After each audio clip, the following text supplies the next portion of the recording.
La Bible en un an, la 351e journée, le second livre des Chroniques, chapitre 4, verset 2, au chapitre 6, verset 11. Le livre des Psaumes, chapitre 136, verset 1 à 26. Le livre des Proverbes, chapitre 30, verset 14. L'Apocalypse, chapitre 8, verset 1 à 13.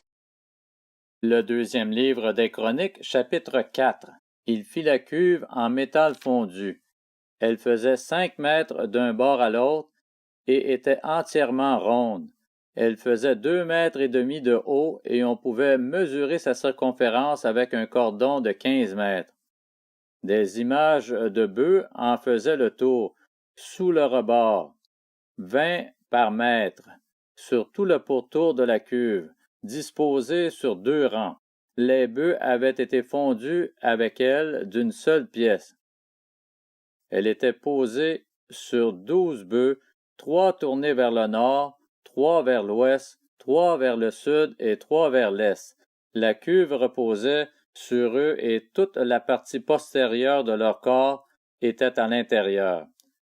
Elle était épaisse de 8 cm et son bord, pareil à celui d'une coupe, avait la forme d'une fleur de lys. Elle pouvait contenir 66 000 litres. Il fit 10 bassins et en plaça 5 à droite et 5 à gauche pour qu'ils servent aux purifications.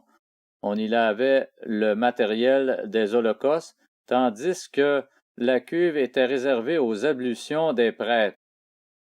Il fabriqua 10 chandeliers en or d'après les règles établies et les plaça dans le temple, 5 à droite et 5 à gauche.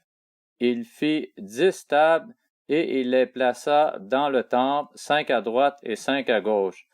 Il fit 100 coupes en or. Il fit le parvis des prêtres ainsi que le grand parvis avec ses portes, dont il couvrit de bronze les battants. Il plaça la cuve du côté nord du temple au sud-est. Huram fabriqua encore les cendriers, les pelles et les coupes. C'est ainsi qu'Huram termina le travail que le roi Salomon lui avait fait faire pour la maison de Dieu. 2 colonnes avec les 2 chapiteaux et leurs bourrelets sur le sommet des colonnes, les 2 treillis pour couvrir les 2 bourrelets des chapiteaux sur le sommet des colonnes, les 400 grenades pour les 2 treillis, 2 rangées de grenades par treillis pour couvrir les 2 bourrelets des chapiteaux sur le sommet des colonnes. Il fit les bases avec les bassins qui vont dessus la cuve et les 12 bœufs qui vont sous elle, les cendriers, les pelles et les fourchettes. Tous ces ustensiles que le roi Salomon fit faire à Huram-Abi pour la maison d'Éternel étaient en bronze poli. Le roi les fit fondre dans la plaine du Jourdain, dans un sol argileux, entre Sukkot et Tséréda. Salomon fit tous ces ustensiles en si grande quantité que l'on ne vérifia pas le poids du bronze utilisé. Salomon fit encore tous les autres ustensiles pour la maison de Dieu, l'autel en or, les tables sur lesquelles on mettait les pains consacrés, les chandeliers et leurs lampes en or pur, qu'on devait allumer d'après la règle établie devant le sanctuaire, avec les fleurs, les lampes et les mouchettes en or très pur. Les couteaux, les coupes, les tasses et les brûle-parfums en or pur, les gonds en or pour la porte située à l'intérieur du temple, à l'entrée du lieu très saint, et pour la porte de la salle située à l'entrée du temple. Le deuxième livre des Chroniques, chapitre 5. Ainsi fut terminé tout le travail que Salomon avait fait faire pour la maison de l'Éternel. Il apporta ce que son père David avait consacré, l'argent, l'or et tous les ustensiles, et le déposa dans les trésors de la maison de Dieu. Alors Salomon rassembla à Jérusalem les anciens d'Israël et tous les chefs des tribus, les chefs de famille des Israélites, pour déplacer l'arche de l'alliance de l'Éternel depuis la ville de David, c'est-à-dire Sion. Tous les hommes d'Israël se réunirent auprès du roi pour la fête des tentes qui se célèbre le 7e mois. Lorsque tous les anciens d'Israël furent arrivés, les Lévites portèrent l'arche. Ils transportèrent l'arche, la tente de la rencontre ainsi que tous les ustensiles sacrés qui étaient dans la tente. Ce furent les prêtres et les Lévites qui les transportèrent. Le roi Salomon et toute l'assemblée d'Israël, convoqués auprès de lui, se tinrent devant l'arche. Ils sacrifièrent des brebis et des bœufs en si grand nombre qu'ils ne purent être ni comptés ni recensés. Les prêtres amenèrent l'arche de l'alliance de l'Éternel à sa place, dans le sanctuaire du temple, dans le lieu très saint, sous les ailes des chérubins. Les chérubins avaient les ailes étendues sur l'emplacement occupé par l'arche et ils couvraient le coffre et ses barres. On avait donné aux barres une longueur telle que leurs extrémités se voyaient à une certaine distance de l'arche devant le sanctuaire, mais pas de l'extérieur. Telle a été la place de l'arche jusqu'à aujourd'hui. Il n'y avait dans l'arche que les 2 tables que Moïse y avait déposées à Horeb lorsque l'Éternel avait fait alliance avec les Israélites à leur sortie d'Égypte. Les prêtres sortirent du lieu saint. En effet, tous les prêtres présents s'étaient consacrés sans tenir compte de l'ordre des classes. Tous les Lévites qui étaient musiciens, Asaph, Héman, Jéduthun, leurs fils et leurs frères, se tenaient habillés de fin lin à l'est de l'autel avec des cymbales, des luttes et des harpes. Il y avait avec eux 120 prêtres chargés de sonner de la trompette. À ce moment-là, ceux qui sonnaient de la trompette et ceux qui chantaient, s'unissant d'un même accord pour célébrer et louer l'Éternel, firent retentir les trompettes, les cymbales et les autres instruments, et ils célébrèrent l'Éternel par ces paroles. Il est bon, oui, sa bonté dure éternellement. Alors le temple, la maison de l'Éternel, fut rempli d'une nuée.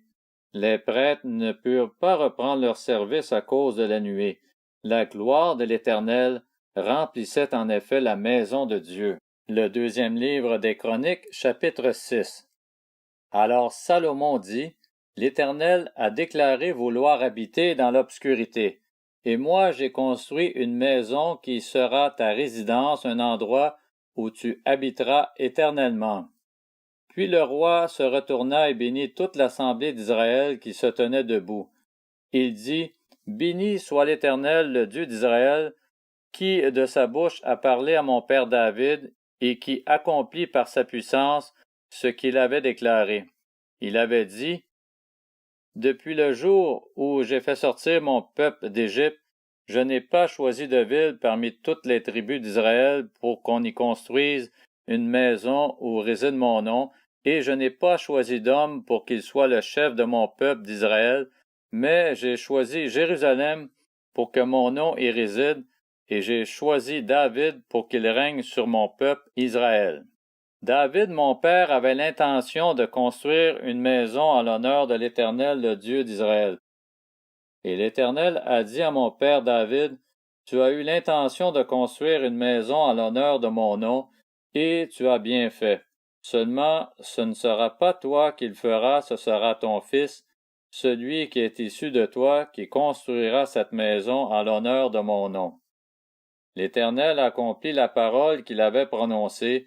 Je me suis élevé à la place de mon père David, et me suis assis sur le trône d'Israël, comme l'avait annoncé l'Éternel, et j'ai construit cette maison en l'honneur de l'Éternel, le Dieu d'Israël.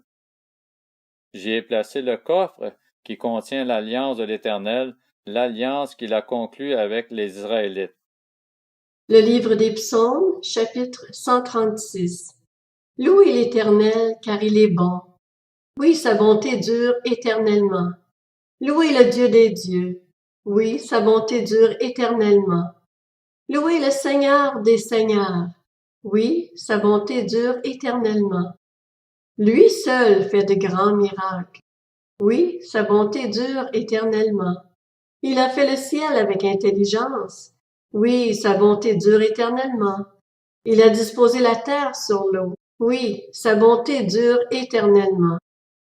Il a fait les grands luminaires. Oui, sa bonté dure éternellement. Le soleil pour présider au jour. Oui, sa bonté dure éternellement. La lune et les étoiles pour présider à la nuit. Oui, sa bonté dure éternellement. Il a frappé les Égyptiens à travers leur premier-né. Oui, sa bonté dure éternellement. Il a fait sortir Israël du milieu d'eux. Oui, sa bonté dure éternellement. Avec puissance et force. Oui, sa bonté dure éternellement. Il a coupé en deux la mer des roseaux. Oui, sa bonté dure éternellement. Il a fait passer Israël en plein milieu. Oui, sa bonté dure éternellement. Puis il a précipité le Pharaon et son armée dans la mer des roseaux. Oui, sa bonté dure éternellement. Il a conduit son peuple dans le désert. Oui, sa bonté dure éternellement. Il a frappé de grands rois. Oui, sa bonté dure éternellement. Il a tué des rois puissants. Oui, sa bonté dure éternellement. Sion, le roi des Amoréens. Oui, sa bonté dure éternellement.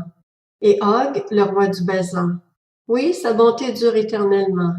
Il a donné leur pays en héritage. Oui, sa bonté dure éternellement. En héritage à Israël, son serviteur. Oui, sa bonté dure éternellement. Il s'est souvenu de nous quand nous étions humiliés. Oui, sa bonté dure éternellement. Il nous a délivrés de nos adversaires. Oui, sa bonté dure éternellement. Il donne la nourriture à tout être vivant. Oui, sa bonté dure éternellement. Louez le Dieu du ciel. Oui, sa bonté dure éternellement. Le livre des Proverbes, chapitre 30. Il existe une génération dont les dents sont des épées et les mâchoires des couteaux pour dévorer les plus humbles sur la terre et les plus pauvres parmi les hommes. Le livre de l'Apocalypse, chapitre 8. Quand l'agneau ouvrit le 7e sceau, il y eut dans le ciel un silence d'environ une demi-heure. Puis je vis les 7 anges qui se tiennent devant Dieu. 7 trompettes leur furent données. Un autre ange vint et se plaça vers l'autel, tenant un encensoir d'or. On lui donna beaucoup de parfums, afin qu'il les offre, avec les prières de tous les saints, sur l'autel d'or qui est devant le trône. La fumée des parfums monta de la main de l'ange devant Dieu, avec les prières des saints. L'ange prit l'encensoir, le remplit du feu de l'autel et le jeta sur la terre. Il y eut alors des coups de tonnerre, des voix, des éclairs et un tremblement de terre. Puis les 7 anges qui avaient les 7 trompettes se préparèrent à en sonner. Le premier sonna de la trompette, et de la grêle et du feu mêlés de sang s'abattirent sur la terre. Le tiers de la terre fut brûlé, le tiers des arbres fut brûlé, et toute herbe verte fut brûlée. Le deuxième ange sonna de la trompette, et quelque chose qui ressemblait à une grande montagne embrasée par le feu fut précipité dans la mer. Le tiers de la mer devint du sang, le tiers des créatures qui vivaient dans la mer mourut, et le tiers des bateaux fut détruit. Le troisième ange sonna de la trompette, et du ciel tomba une grande étoile qui brûlait comme un flambeau. Elle tomba sur le tiers des fleuves et sur les sources d'eau.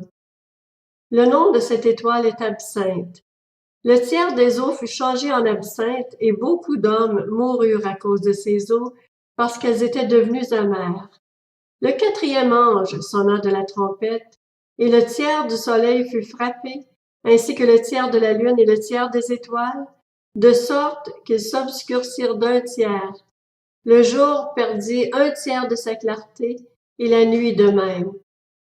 Je regardai et j'entendis un aigle qui volait très haut dans le ciel, et qui disait d'une voix forte, « Malheur! Malheur! Malheur aux habitants de la terre à cause des autres sonneries de trompette, celles que les 3 anges vont encore faire retentir. »